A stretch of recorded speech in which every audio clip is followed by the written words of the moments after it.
70,000 करोड़ रुपए गायब है और दिल्ली की सरकार चुप है।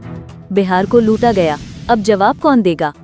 क्या आपने कभी सोचा है कि जब आप अपने बच्चों की पढ़ाई के लिए फीस नहीं चुका पाते, जब अस्पताल में इलाज के लिए दवाइयां नहीं मिलती, जब सड़क टूटी हो और पुल गिर जाए, तो इसके पीछे कोई साजिश है या सिर्फ सिस्टम की नाकामी?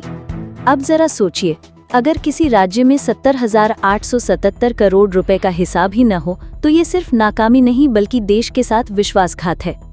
और ये कोई छोटी मोटी रकम नहीं है, ये पूरे बिहार के सालाना बजट का एक बड़ा हिस्सा है। और ये सब हुआ किसके राज में? मोदी सरकार और एनडीए की देखरेख में। सीएजी का खुलासा, सच्चाई जो सरकारें छुपा रही थी। भारत के कंट्रोलर एंड ऑडिटर जनरल की हालिया रिपोर्ट ने सबके होश उड़ा दिए। इस रिपोर्ट के मुताबिक बिहार सरकार को 70,877 करोड़ की रकम का खर्च कैसे हुआ, इसका कोई रजिस्टर, कोई रिकॉर्ड और कोई यूटिलाइजेशन सर्टिफिकेट मौजूद नहीं है। यानी या तो पैसा खर्च ही नहीं हुआ और फाइलों में छुपा दिया गया, या फिर पैसा लूटा गया और लूट में शामिल हैं ऊंचे पदों पर बैठे लोग। अब आप कहेंगे ये तो बिहार सरकार की गड़बड़ी है, लेकिन ठहरिए, बिहार में तो केंद्र की एनडीए सरकार भी बराबर की भागीदार है। 2017 से 2024 तक बिहार में बीजेपी और जेडीयू मिलकर सरकार चला रहे थे। वित्तीय अनियमितताओं की जिम्मेदारी सिर्फ राज्य की नहीं, केंद्र सरकार की भी बनती है।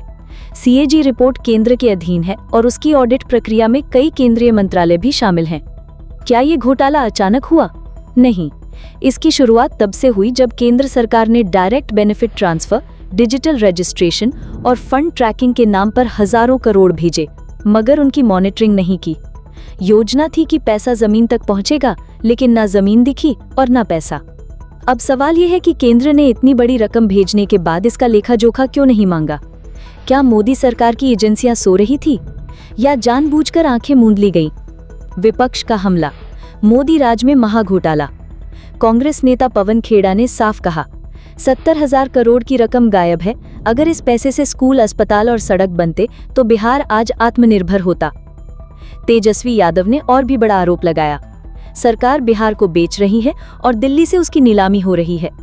अब जब सीएजी ने दस्तावेजों में भ्रष्टाचार की आहट दी है, तो क्या ईडी, सीबीआई और आईटी जैसी एजेंसियां जागेंगी, या फिर ये भी एक सिलेक्टिव इन्वेस्टिगेशन का हिस्सा बनेगा?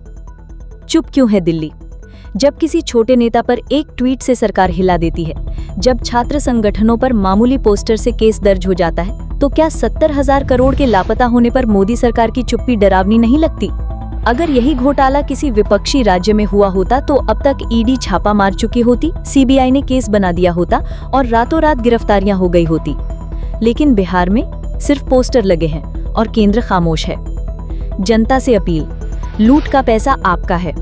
दोस्तों, जब आप टैक्स भरते हैं तो समझिए कि आप देश का निर्माण कर रहे हैं। वो 70,000 करोड़ आपकी कमाई का हिस्सा था, जो सड़क, स्कूल और इलाज पर खर्च होना चाहिए था। अब सवाल पूछिए कि उस पैसे का हिसाब कौन देगा? क्या मोदी सरकार जिम्मेदार नहीं है? क्या 2024 की तरह अब भी हम चुप बैठेंगे? ये पैसा किसी एक पार्टी का नहीं, देश का था। अगर इसे चुपचाप निगल लिया गया तो अगला नंबर किसी और राज्य का होगा।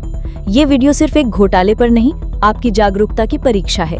अगर आपको लगता है कि देश को अब सिर्फ भाषणों से नहीं बल्कि हिसाब से चलाना चाहिए, तो इस वीडियो को शेयर कीजिए, आवाज उठाइए और सवाल पूछिए, क्योंकि लोकतंत्र में सबसे बड़ा हथियार है जनता का सवाल।